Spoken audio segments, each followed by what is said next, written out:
Assalamualaikum warahmatullahi wabarakatuh. Perkenalkan, kami dari kelompok 3 Pendidikan Biologi A 2018.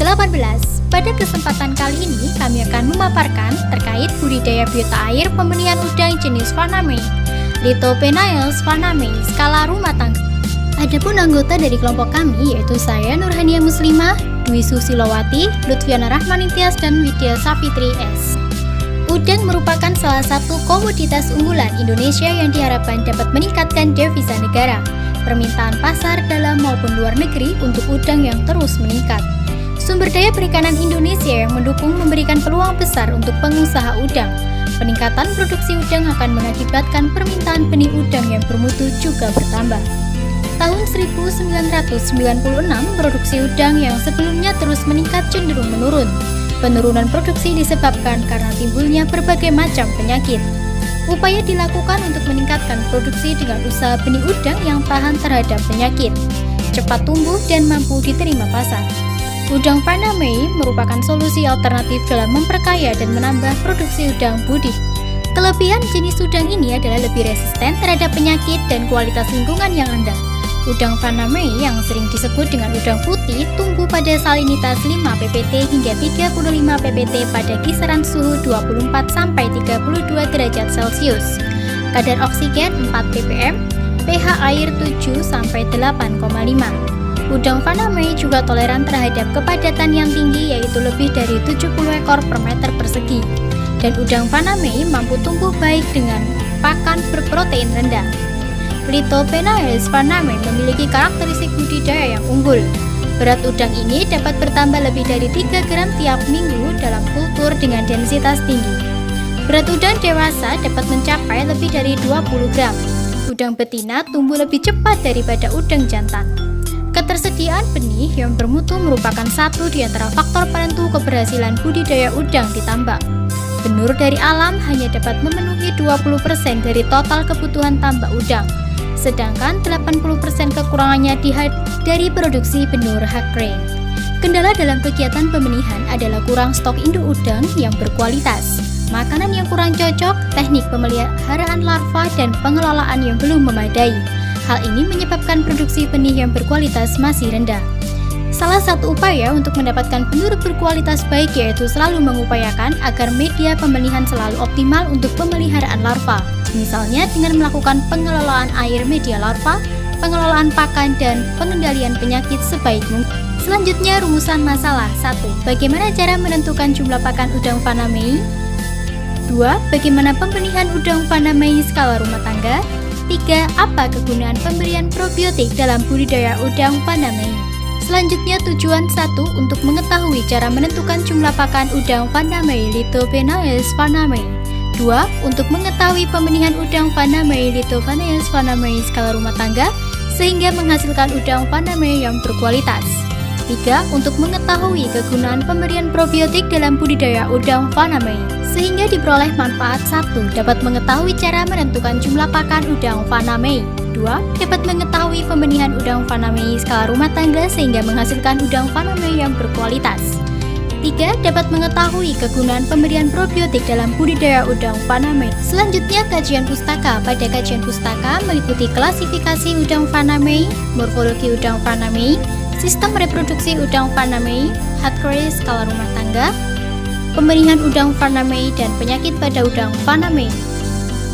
Untuk yang pertama yaitu morfologi udang Vanamae. Tubuh udang Vanamae dibagi menjadi dua bagian besar yaitu bagian cephalothorax yang terdiri atas kepala dan dada serta bagian abdomen yang terdiri atas perut dan ekor. Cephalothorax dilindungi oleh kulit kitin yang tebal atau disebut juga karapas. Bagian cephalothorax ini terdiri atas 5 ruas kepala dan 8 ruas dada, sementara abdomen terdiri atas 6 ruas dan 1 telson.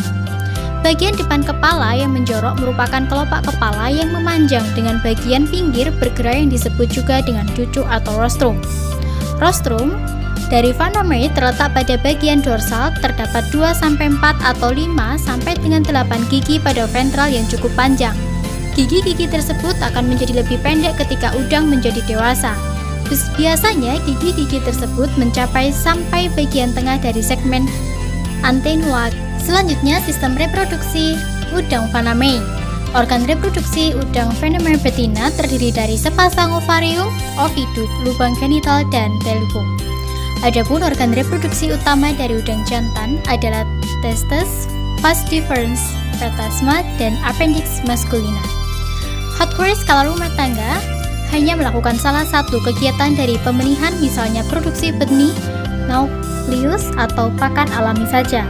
Usaha pembenihan skala rumah tangga umumnya memanfaatkan halaman rumah sebagai tempat usaha yang dibantu oleh beberapa teknik. Selanjutnya, pembenihan udang Phanameia. Yang pertama ada praproduksi, yang kedua adalah tahap produksi, dan yang terakhir adalah pasca produksi. Selanjutnya, penyakit pada udang Phanameia. Yang pertama adalah vibriosis. Penyakit vibriosis pada udang Phanameia disebabkan oleh mikroba berjenis bakteri. Bakteri ini menyerang udang Phanameia di saat udang dalam keadaan stres dan lemah. Udang Phanameia yang terserang vibriosis secara klinis menunjukkan gejala awal secara klinis dapat dilihat pada bagian hepatopankreas berwarna merah kecoklatan.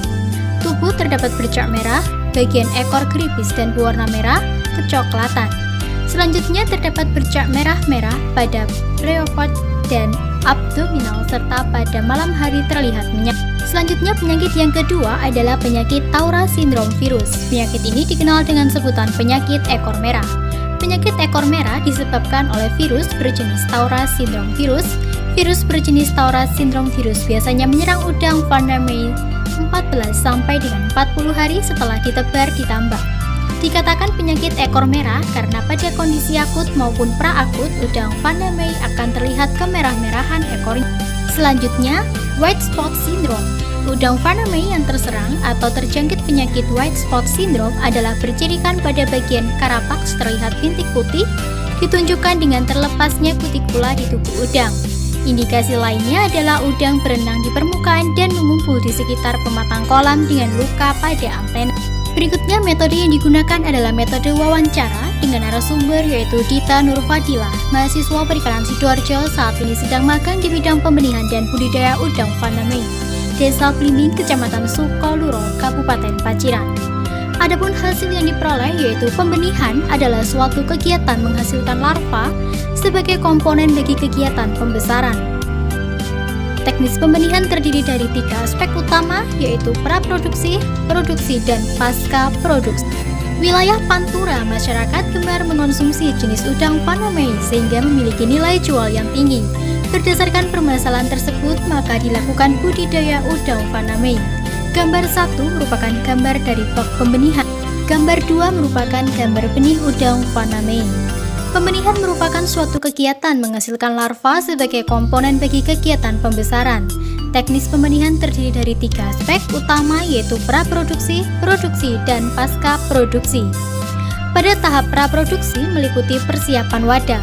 Persiapan wadah merupakan kegiatan mengeringkan dan membersihkan bak dari segala bentuk kotoran yang menempel menggunakan bahan desinfektan. Terdapat beberapa spesifikasi wadah atau bak yang digunakan selama proses produksi. Masing-masing wadah memiliki fungsi dan dimensi yang berbeda. Wadah yang digunakan pada proses produksi mencakup penetasan naupli, pakan alami, dan juga pemeliharaan larva. Selanjutnya, persiapan media.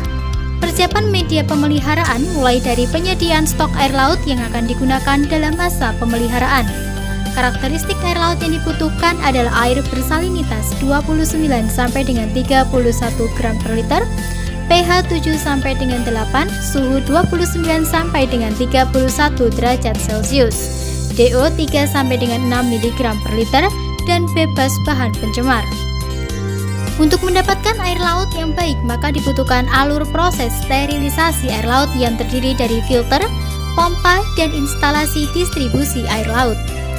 Alur proses sterilisasi laut tersebut antara lain filter pasir dan arang, tendon sedimentasi, pressure filter, bak treatment menggunakan kaporit atau ozon, bak siap pakai, dan juga sterilisasi lampu. Selanjutnya pada tahap produksi meliputi divisi induk. Pada tahap divisi induk, kegiatan pada divisi induk di sini antara lain pengadaan induk, pemeliharaan induk, dan juga penanganan telur. Divisi larva. Kegiatan pemeliharaan larva dimulai dari stadia naupli 5 sampai dengan 6, stadia zoea 1 sampai 3, stadia misis 1 sampai 3, hingga mencapai stadium postlarva 1-12.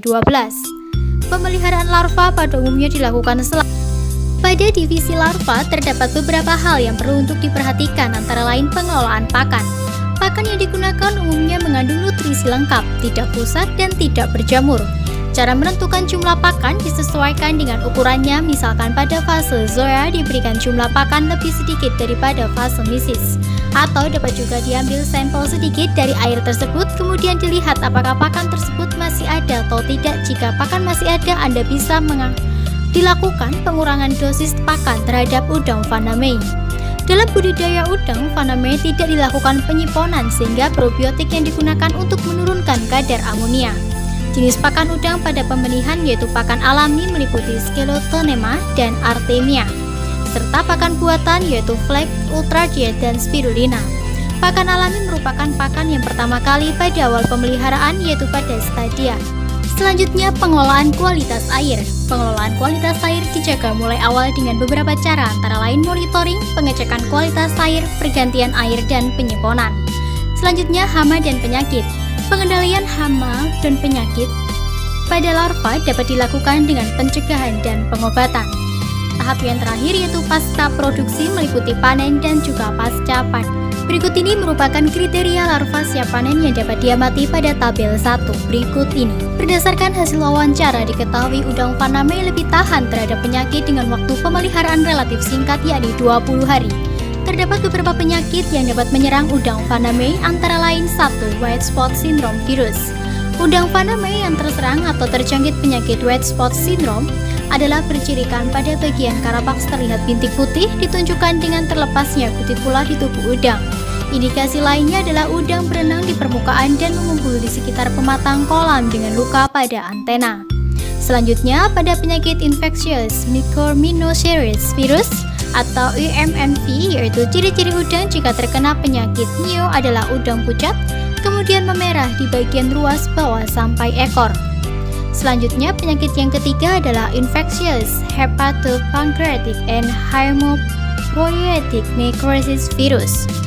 Juvenil menyebabkan RDS dengan tidak stabilnya pertumbuhan dan berat udang serta terhambatnya pembentukan karapaks. Udang yang terinfeksi akan berenang ke permukaan air dan tidak bergerak, kemudian berputar dan tenggelam ke dasar. Perilaku tersebut berulang hingga terjadi kematian. Selanjutnya, TRL syndrome virus menginfeksi juvenil 0,15 sampai dengan 5 gram. Udang yang terinfeksi akan lemah dan mengalami disorientasi.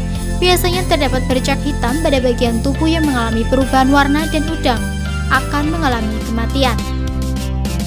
Seluruh permukaan tubuh berwarna kemerahan, terutama bagian ekor. Saluran pencernaan kosong, kulit udang menjadi lembek dan mati saat terjadi molting. Selanjutnya, penyakit yang kelima adalah convert mortality nodal virus, yaitu ketika mati tidak mengapung di permukaan air melainkan tenggelam ke dasar kolam. Infeksi virus akan menyebabkan inti sel-sel hepatopankreas pada udang membesar bersama dengan terjadinya nekrosis sel otot. Ditunjukkan dengan tubuh udang yang berwarna putih, sama seperti gejala MIO. Saluran pencernaan pada udang berwarna menjadi emas kecoklatan. Perut udang kosong, cangkang udang melunak, pertumbuhan lamban, dan bagian otot perut memiliki warna yang pudar. Selanjutnya yaitu yellow head virus. Hepatopankreas berubah menjadi warna kekuningan, seperti nama penyakitnya, cephalotorak berwarna kekuningan dan membengkak.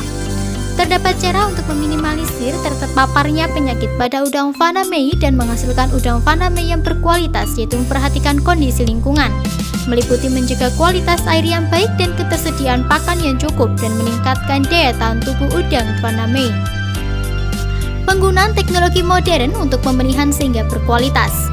Penggunaan teknologi modern digunakan oleh PT Semar Emas menggunakan alat produksi dan sarana pembenihan yang modern dan intensif, serta berikutnya penutup yang terdiri dari kesimpulan dan saran. Kesimpulannya adalah cara menentukan jumlah pakan di tokenized faname disesuaikan dengan ukurannya, misalkan pada fase zoea diberikan jumlah pakan lebih sedikit daripada fase mesis, atau dapat juga diambil sampel sedikit dari air tersebut. Kemudian dilihat apakah pakan tersebut masih ada atau tidak. Jika pakan masih ada, bisa dilakukan pengurangan dosis pakan terhadap udang faname. Budidaya udang faname meliputi tahap praproduksi, produksi dan pasca produksi. Dalam budidaya udang faname tidak dilakukan penyiponan sehingga probiotik digunakan untuk menurunkan kadar amonia. Adapun sarannya yaitu pentingnya penggunaan teknologi modern sehingga dapat menghasilkan benih udang faname Little Penis faname yang berkualitas. Demikian yang dapat kami sampaikan, kurang lebihnya mohon maaf apabila ada tutur kata yang kurang berkenan. Wassalamualaikum warahmatullahi wabarakatuh.